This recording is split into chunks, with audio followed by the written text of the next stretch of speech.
One of our comedians, I listened to that person, and the person said, while a comedian, that I was in primary school, and this is Ogun State, that Obasanjo came while I was in primary school, and they were all assembled at the assembly hall, and Obasanjo did that, all of them, and while staring at him, he said, "You are the leaders of tomorrow." Well, he took it on his own strides. In 1979, he said he was already in secondary school. Obasanjo returned to the school, assembly hall, secondary school. And then, looking at the students gathered, Obasanjo thundered again, "You are the leaders of tomorrow." He said Obasanjo was not done with his generation. And in 2003, he was already in the university. And he was expectant. And Obasanjo came to their hall again, looked at all of them and pointed at him. He pointed in the direction and said, "You are the leaders of tomorrow." Well, in 2007, he has become a father. Although he went to school there, so he was using his walking stick and he had 2 of his children. And then Obasanjo came with a new message. Looking at him closely, he pointed at all of them and said, "You are the leaders of next tomorrow." So, someone who was expectant, someone who felt that he would be encouraged. So we see that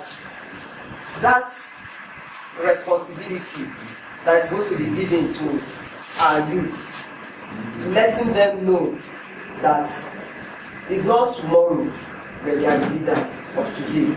And anybody who is not careful with how leadership will be pursued today might make somersault. It might be a decision that will truncate whatever that person will attain in the future. A lot of our young ones are out. You drive along the street, you see some of our best and brightest standing along the streets, and they call them, is it Aristo or Yahoo? You have the ones that are Yahoo girls, Yahoo boys, different kinds of things. A lot of them, like Cynthia, was loved by the Facebook friend, and she was killed. Look at terrorism that we are facing today. A lot of the people that will find there are young ones, and some of them have become so frustrated that they believe that what they have to do is to take up arms. It's also a very sad thing that one of the best university graduates that I read of in the papers did not get a job. He said it was so delaying for him. He got money, went to the best hotel, and what did he do? He took time, about 60 leaves exercise book. He had to document. At the end of the documentation, his ceiling fan, he had to hang himself because he felt life is not worth it. Franz Fanon said that every onlooker is either a coward or a traitor. We cannot be onlookers in the affairs of this country. We all have to hold the nation straight. What we believe in being very, very transparent. The essence of this gathering is to prove a point. Like Hamas has said, philosophers have interpreted the word, but the problem is to change it. We need change. We desire change. We don't want to continue to agonize. We have to organize for change. That is the essence of this. And Kennedy said that we should not just keep asking what our country can do for us, but what can we do for our country? As Nigeria lies prostrate, what can we do? In this country of ours, we still find people with very good leadership qualities. He said, in the end, we will not remember the words of the wicked, but the silence of our friends. When things go bad, and we keep silence, this same Reverend Martin Luther King says that our lives begin to end the day we keep silent about things that matter. And one of the greatest persons that I love, I've read his book, Abraham Lincoln. He told his secretary the night before he was killed. He said, the worthiness of life is deep rooted in the service of mankind. If one dies in the process, it becomes immortal. And Albert Einstein said, what we do for ourselves dies with us. But what we do for others and the world remains. Anything that we do for ourselves, when the person dies, the person is no more.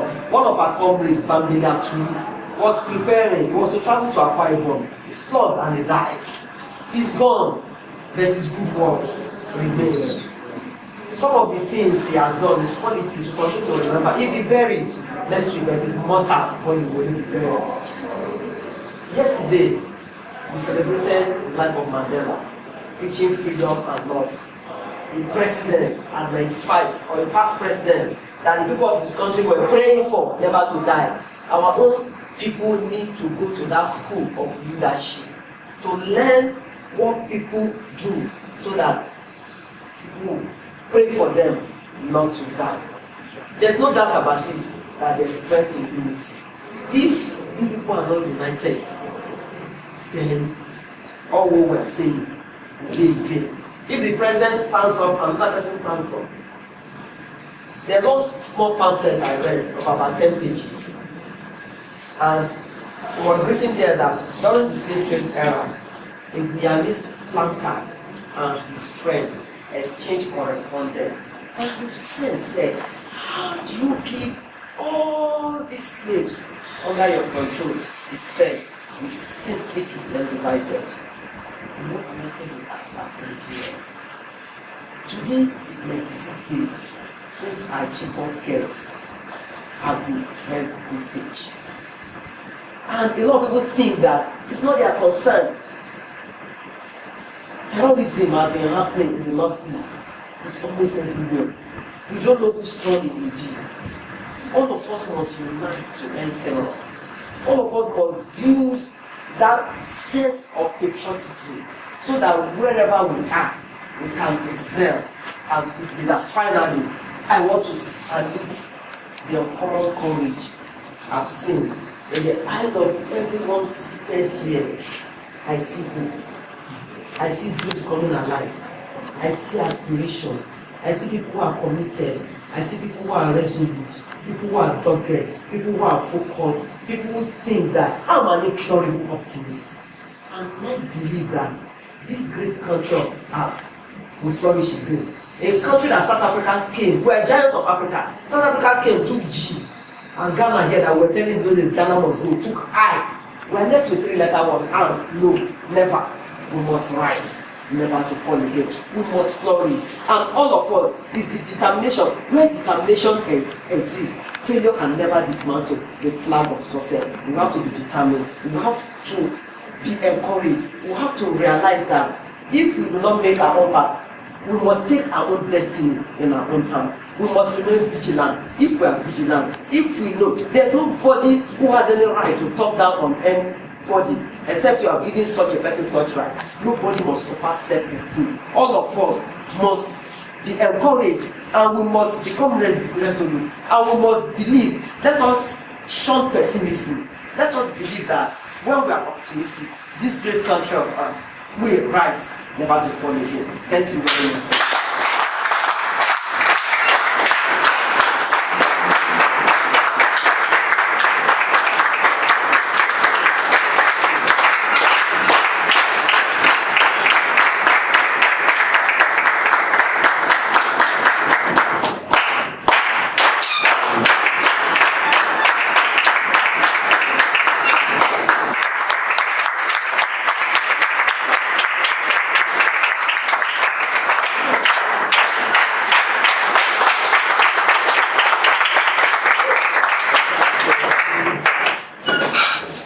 Thank you very much, everybody.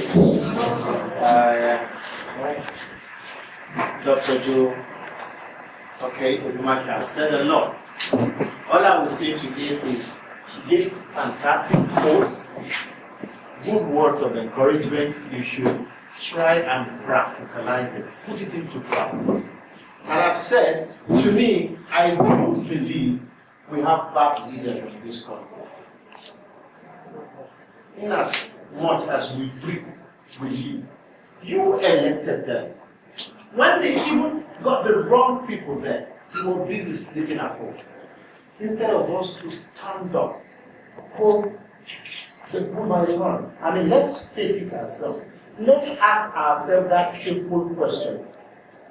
This is a country whereby somebody has a court case, embezzled your future, embezzled your money, let your life run in a way, and he still came to contest and you voted for him. And since he won, nobody said anything about it. This is a country people are being charged, they kill, they do this, still they elect them into position of power. This is your future, this is your way. You still kept quiet. This is the same country I look at, I laugh. Somebody who is a fashion designer, put in a position, go and LNEA, wrong, and you all kept quiet. We're talking about leadership. They are leading your future. Did you see anything about it? Who are the leaders? You are the leaders. 5 years ago, one of my brother was standing. He was going to vote. He said, I collected 2,000. I said, you eroded your life away. If those people coming into power, let's check their legacy. What do you know me for? I'm an actor by birth and inclination. Do you know me to be a leader?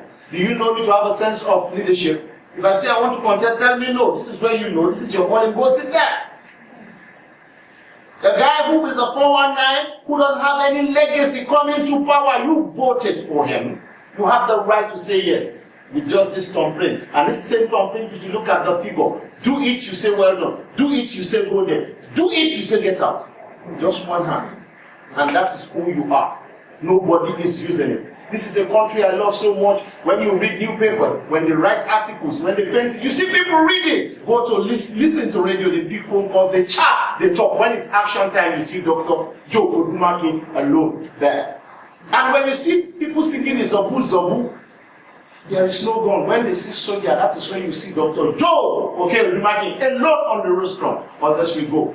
That day in Ojota, I will never forget, she was there singing. When they saw soldier, I could only see Pastor Bakari, Dr. Okei-Odumakin alone. Everybody fled. Where are our leaders? You are the leader. When it's 2015, you have been asked to go. Have you ever taken your time to ask that guy who wants to contest as the chairman of your local government and say, bros, who are you? What have you done before you get into power? What job are you doing? What giving the sense of reasoning? You did not ask. We are the leader. We are the future of tomorrow. Let us say no to terrorism. Let us say no to bad leadership. I want to ask a question here. We youth. United States of America said, and they came, Swiss came with somebody who stole billions of dollars. And you are all here. Somebody said, you stole my property. Me, you know, I'm saying, please go, you are free. Is it done? Did you do anything? We're leaving Dr. Joe to do the fighting for us. A hand can fight a battle, but group wins the war. So please let us all stand up and say no and prevent our future so that we can have a good life. Thank you very much.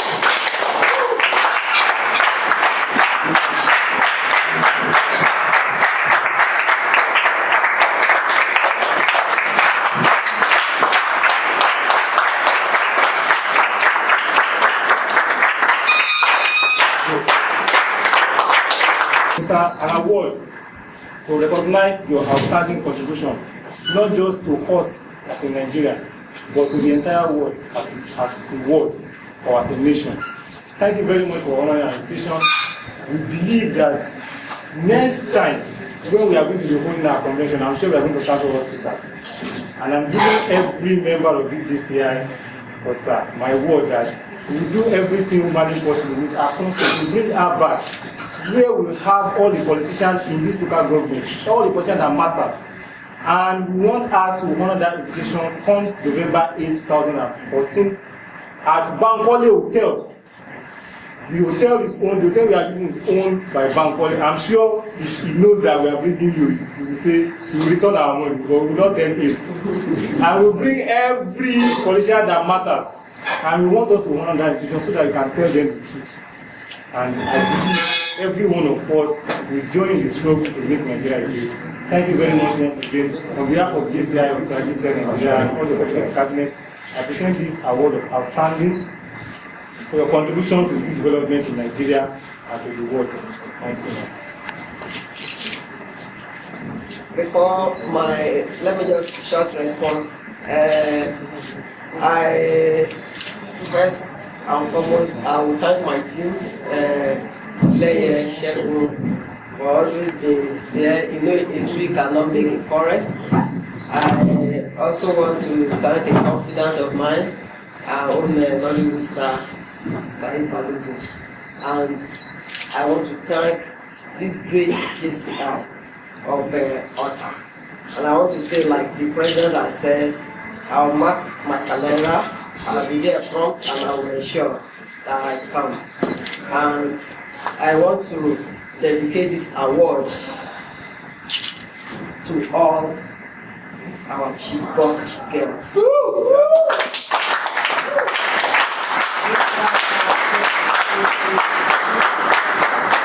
I want to let them realize that the directors, officers, our youths, that remains a great life wire to the survival of this entity. Our youths that remains the heartbeat of this nation, that will stand with them wherever they are. Our girls want to assure you that we are with you, we solidarize with you, you will be rescued, your dead bodies will never be brought. You remain innocent. You are our hope, our aspiration, our dream, our life, and you are all that we have. And we are sure that with this great spirit that all the leaders I see here sitting here today have, I'm optimistic that you will be rescued. I dedicate this award to all of you.